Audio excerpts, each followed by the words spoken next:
Hello all, I, Mrs. Archana Said, Assistant Professor, Computer Engineering Department, AISSMS IOIT. Today, I am going to discuss about the concept of arrays in Java. So let's begin with the definition. In Java, array is a type of data structure which contains all the data values of the same type.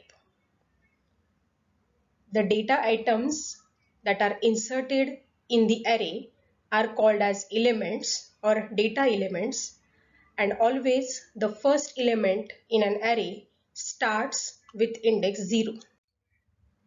Using an array in any given program is a three-step process.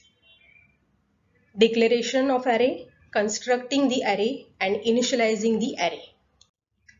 The general syntax: the data type of the array followed by empty square parenthesis user defined variable name, or data type of the array variable name followed by empty parenthesis. Let's take an example. If I want to declare an array of integers, then the syntax is like this: int parenthesis a or int a parenthesis. Now let's see how to declare an array, how to insert elements into the array and observe the output. As shown in this slide, there is a class A, and in this class array A is declared of type integer.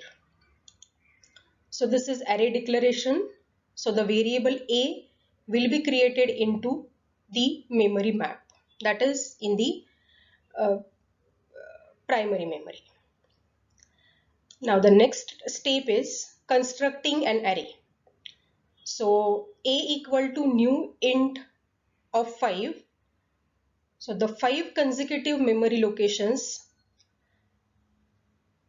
are identified into the main memory, and the initial or the base address is written, or it is stored into a variable I. Next step is array initialization. So there are number of ways to initialize an array. One of the ways is using for loop. So here if I say a of I equal to I plus 1, so I plus 1 value for every iteration will be stored on a of ith location, where I starts from 0 and it ends up to 5. Total 5 elements, 0 to 5.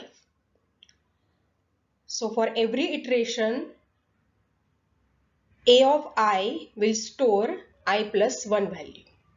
So let's check out this through the every iteration and by observing this memory map.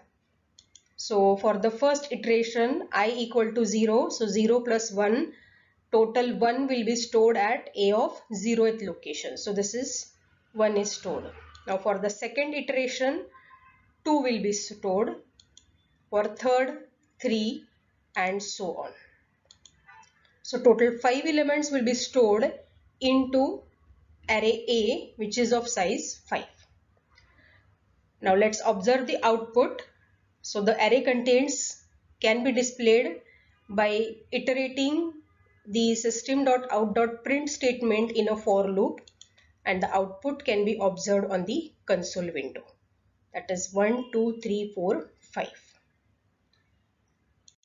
Thank you.